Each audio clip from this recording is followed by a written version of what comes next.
kembali lagi pemirsa bersama kami di Bincang hari ini. Dan tentunya hari ini masih bersama Ketua Panitia dari Sangga Nagara Festival pada Rincang nih, Pak Tatang.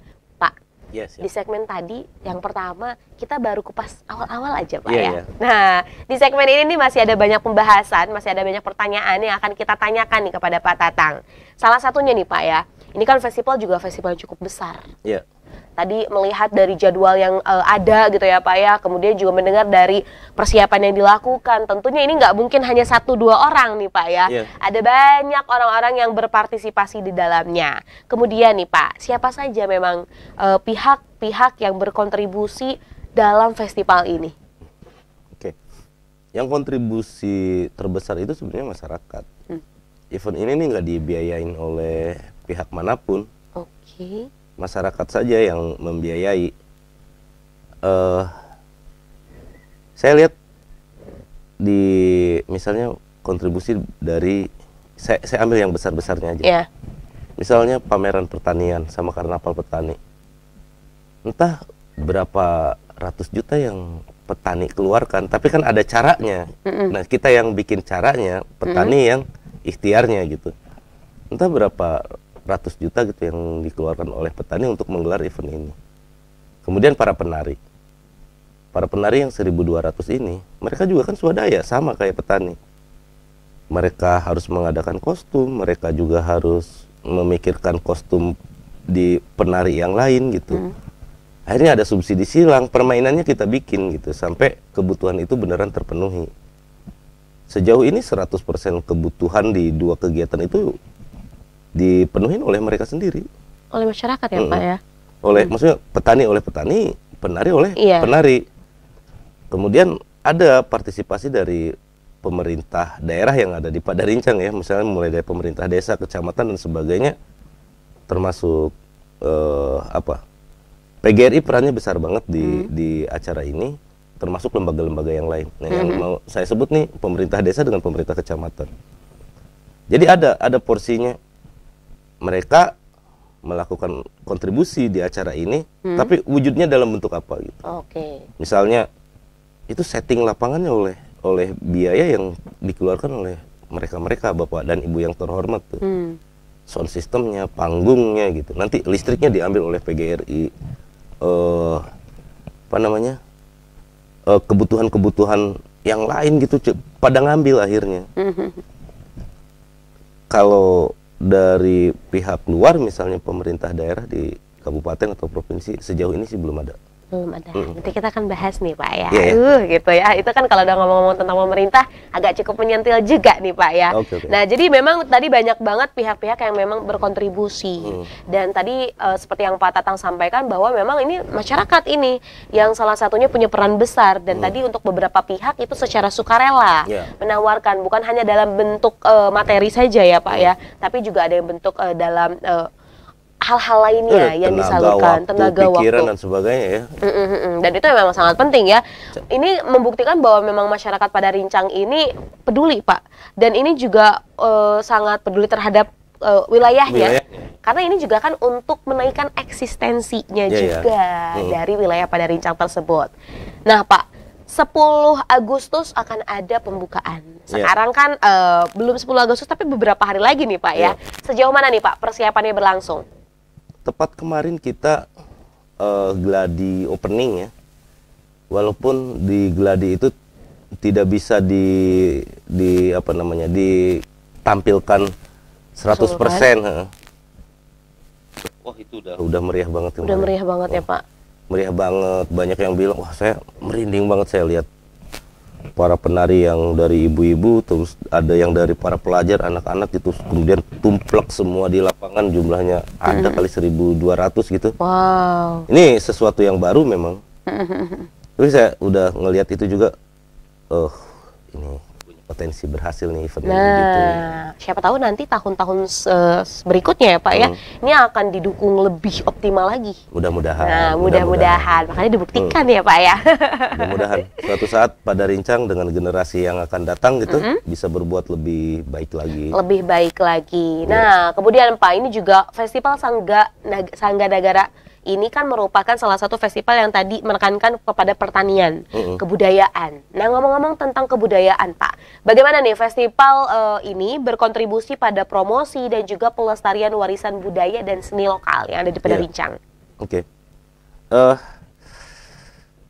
Ya kalau kita bicara banyak soal Serang, kemudian soal Banten, kadang-kadang kita identitas juga ya. Sebenarnya budaya kita nih apa? Sunda bukan, Jawa bukan gitu kan?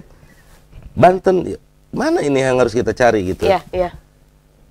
Kalau jadi nanti apa yang saya sampaikan ini mungkin bisa jadi untuk budayawan nggak masuk gitu. Maksudnya saya bicaranya nih, saya dalam kapasitas saya sebagai Masyarakat penyedia kegiatan entertain aja gitu maksudnya. Kan kita telisik tuh di Padarincang ada apa sih gitu. Kayak oh ada sanggar tari, ada sanggar apa namanya tuh, sanggar kesenian gitu, ada beberapa paguron persilatan. Ya udah kita ambil saja gitu. Sanggar buaya putih, buaya mangap, saya tidak begitu paham soal referensinya dan sebagainya gitu. Tapi cerita rakyatnya kan saya tahu gitu. Oh ya udah, saya ambil saja ini sebagai upaya untuk memblow up apa yang Padarincang punya saat ini, sehingga ini menjadi sesuatu untuk di-create lebih baik ke depan gitu. Maka ada 4 sanggar yang mendiskusikan acara Festival Sanggar Nagara sejak awal. Sanggar Bakti Budaya sebagai motornya, kemudian Sanggar Buaya Putih, Sanggar Buaya Mangap, nah terakhir itu ada Sanggar Ratu. Nah, karena beliau-beliau ini pelaku seni, terutama di seni koreo dan fashion, ya sudah saya serahkan saja ke beliau-beliau, sok pikirkan bagaimana gitu. Saya mah cuman nampi aja, utuh dari mereka saya laksanain, eksekusi bisa 100% gitu. Nah, 4 sanggar ini yang saat ini kita punya di Padarincang. Mudah-mudahan kehadiran Festival Sanggar Nagara ini memantik minat di seni kreatif, kemudian jadi industri kreatif, kemudian jadi ekonomi kreatif ke depannya gitu dari generasi-generasi Padarincang yang akan datang. Jadi memang ini sangat berkontribusi sekali ya Pak pada promosi pelestarian seni, kebudayaan, dan juga tadi juga pertanian yang paling ditekankan. Nah ini siapa tahu ya, banyak banget harapan yang memang dimiliki oleh masyarakat Padarincang untuk kemajuan Padarincang itu sendiri. Saya tambahin ya Mbak. Iya, silakan Pak. Warisan budaya itu kalau dalam pengertian saya itu yang dimaksud dengan heritage kan. Oke. Heritage ini kan sebenarnya ada beberapa item dia. Bisa ada musik, itu juga masuk unsur heritage, ada fashion, ada lagu, ada bahasa gitu, ada kuliner. Ini kan PR buat kita semua. Kayak bisa ada situs purbakala, itu juga heritage. Nah kita gali-gali aja nih mulai sekarang gitu. Mudah-mudahan ini menjadi sesuatu yang entertaining dan bisa pihak-pihak luar masuk untuk oh yuk kita garap bareng-bareng gitu supaya daerah kita nih rame gitu. Itu aja sih sebenarnya yang menjadi dasar, kemudian visi gitu. Yang jadi dasar dan visinya tuh itu. Oke, jadi itu menjadi dasar dan juga visi yang memang dilaksanakan dari Festival Sanggar Nagara ini. Nah kemudian Pak, dukungan dari stakeholders yang ada ini seperti apa sih Pak? Stakeholder ini kita bagi. Ada dalam, ada luar. Maksudnya dalam tuh dalam Padarincang, ada luar Padarincang. Kalau bicara dalam Padarincang, termasuk tokoh-tokoh Padarincang yang ada di luar, udah luar biasa banget. Luar biasa banget. Event ini nih, secara kalkulasi, itu membutuhkan 570 juta. Kita kejar dalam 2 bulan, mustahil ini bisa dilakukan. Tapi kenapa ini bisa hadir? Dan itulah luar biasanya Padarincang. Kupon diborong. Orang-orang yang udah besar berkontribusi gitu dari luar tuh. Ya udah, saya bawa ininya, saya bawa itunya gitu. Yang penting event ini jalan gitu. Itu luar biasa. Nah, kalau dari luar Padarincang, saya fokusnya nih ke pihak yang punya kompetensi dan kewenangan ya. Dalam hal ini misalnya pemerintah. apa yang dilakukan dari inisiatif masyarakat Padarincang nih melalui Festival Sangga Negara, sebenarnya kan mereka bukan mengambil alih, apa namanya? Mereka ngambil peran dari tugas-tugas pemerintah.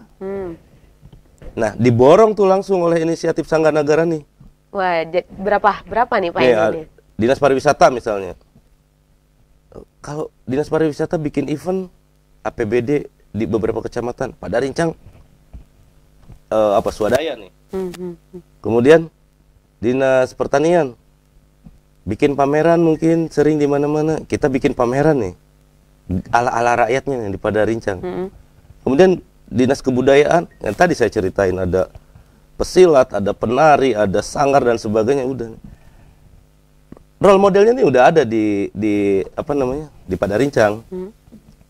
Tinggal nanti pemerintah ini mau mengeluarkan respon cepat nggak terhadap inisiatif yang dimunculkan dari masyarakat. Nah, kesimpulannya saat ini mereka masih respon lambat. Respon lambat gitu. Pada saat kita mau mulai, baru tuh ini apa yang bisa kita bantu? Kita mau welcome aja, apa yang mau dibantu bantu aja Pak, datengin gitu. Ibaratnya mau Bapak bawa layar tancep aja, kita tancepin gitu biar masyarakat kita bisa nonton. Tapi alhamdulillah sih silaturahminya bagus. Sayang tuh di akhir. Kenapa? Di awal. Sayangnya di akhir ya. Di akhir. Ketika memang sudah mau jadi gitu. Harapannya kan sebenarnya masyarakat ini berharap dituntun lah seperti itu ya. Dituntun harapannya. Tapi nggak apa-apa, ini udah luar biasa sih. Karena kita juga paham kan, pemerintah tidak bisa. Tugas mereka tuh banyak gitu maksudnya. Kemudian ada tiba-tiba ide muncul, nggak bisa langsung dieksekusi kan, mereka juga harus dipikir terlebih dahulu gitu. Intinya sih pada maklum, di akhirnya ketemu, alhamdulillah. Nah, baiknya tetap masih membantu ya Pak ya. Jadi khawatirnya nanti di akhir setelah selesai semua baru diklaim. Nah, itu kan yang paling bahaya Pak. Bahaya ya kayak gitu. Kalau misalnya itu kan, kalau saya nggak apa-apa. Oh, nggak apa-apa deh Pak ya. Berarti karya di Padarincang ini diakui berhasil. Diakui berhasil, dan tentunya kita juga berharap nih ya untuk kegiatan dari Festival Sangga Negara ini dapat berjalan lancar pemirsa. Nah Pak, kita akan break sejenak lagi. Dan kita akan kembali di segmen selanjutnya pemirsa. Maka dari itu jangan kemana-mana, tetap bersama kami di Bincang Hari Ini.